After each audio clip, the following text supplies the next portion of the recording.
نودي للصلاة من يوم الجمعة فاسعوا إلى ذكر الله وذروا البيع ذلكم خير لكم إن كنتم تعلمون.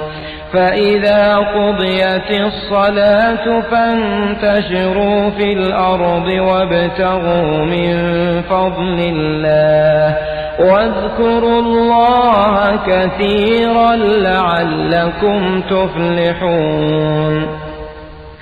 وإذا رأوا تجارة أو لهوا انفضوا إليها وتركوك قائما قل ما عند الله خير من اللهو ومن التجارة والله خير الرازقين.